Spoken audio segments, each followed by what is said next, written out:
In the late summer of 1851, in a stone farmhouse just east of Strasburg, in Lancaster County, Pennsylvania, a woman named Anna Petersheim climbed down from her bedroom in the dark. She lit a single oil lamp and walked out to the bee skeps her husband had built behind the spring house. The clover bloom was ending. The basswood had finished a week earlier. She knew, the way her mother had known, and her mother before her, that the frames were heavy and the time had come. By mid-morning, raw comb was draining through linen cloth into a stoneware crock on her pine table. No heat, no filter, no additives. Just gravity, sunlight through the kitchen window. The slow amber pour of something her family had been harvesting in that exact county since before the United States existed. That same recipe, that same gravity, that same linen cloth is being used this week in farmhouses across Holmes County, Ohio, and Geauga County, Ohio, and the Big Valley in Pennsylvania. It is part of the reason Johns Hopkins researchers have spent more than 3 decades trying to understand why Amish children in these communities show measurably lower rates of seasonal allergies, asthma, and gut inflammation than the children in the suburbs 6 miles away. The jar of honey sitting in your pantry this morning has nothing in common with Anna's. Nothing botanical, nothing enzymatic, nothing traditional. What she pressed from comb in 1851, the shelf at your supermarket replaces with ultra-filtered syrup, imported sugar water. In some cases, pollen strip product, the Food and Drug Administration, the FDA, has quietly admitted cannot even be traced back to a country of origin. Today, using 2026 isotope ratio testing and the most recent peer-reviewed pollen forensics, I'm going to show you why Amish families have never bought honey from a store. I will expose the 6 brands quietly selling Americans something that is not honey at all. Stay until the end. The home test I am going to give you takes about 4 minutes and will change which jar you reach for the rest of your life. The first Anabaptist families crossed into William Penn's colony in 1737, carrying seeds, hand tools, and a few straw bee skeps wrapped in oilcloth. Beekeeping was not a hobby in those communities. It was a pillar of the homestead, alongside the dairy cow, the kitchen garden, and the wheat field. Honey was sweetener, medicine, wound dressing, and winter currency. The Ordnung, the unwritten community code, made commercial sweeteners suspect. If a family could keep bees, a family kept bees. Sarah Yoder, an elder in the Gordonville district whose family has kept hives in the same meadow for 6 generations, describes a rhythm her great-grandmother would recognize without a single word of explanation. The skeps go out in April.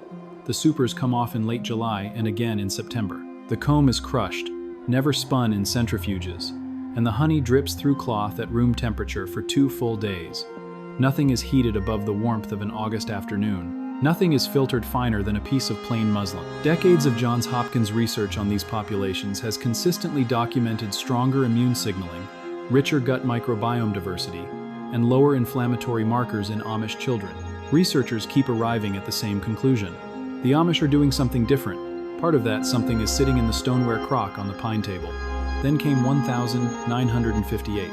That year, the Sioux Honey Association completed its national distribution rollout. A small Pennsylvania equipment company perfected high-pressure ultrafiltration, a process that forced honey through filters fine enough to strip out every grain of pollen. Pollen is the fingerprint. Pollen is how you prove where honey came from and what flowers made it. Strip the pollen, and a jar of corn syrup colored with caramel becomes legally indistinguishable from the real thing. By the late 1970s, ultra-filtered product from China, Vietnam, and India was flooding American shelves. By 2011, Food Safety News tested 60 supermarket honey samples. 76% contained no pollen at all. My own grandmother, somewhere in eastern Indiana, threw out her comb press in 1962. A women's magazine told her clear, perfectly smooth honey was the modern, sanitary choice. She replaced it with a squeeze bear from the A&P. She spent the last 18 years of her life on 4 medications. The Amish never got that magazine. They kept the skeps, they kept the linen, and 3 generations later, their endocrine systems are proving they were right. Number 6. Sioux Bee Clover Honey, the flagship of the Sioux Honey Association. The label shows a hand-drawn bee and a clover field. The reversal is simple. Independent isotope testing in 2024 found Sioux bee samples blending domestic honey with imported product traced to regions known for sugar syrup adulteration. The pollen count is suppressed by ultrafiltration. The Amish contrast is total. Anna's crock contained pollen from 42 distinct flowering species. Sioux bee contains almost none. Bottom line, you are buying a story, not a harvest. It is filtered to the point of erasure. It is blended across continents. It carries no traceable origin. Number 5. Busy bee honey, distributed across discount chains. Laboratory analysis flagged elevated levels of resin from ion exchange columns, a process used overseas to bleach cheap syrup into honey color.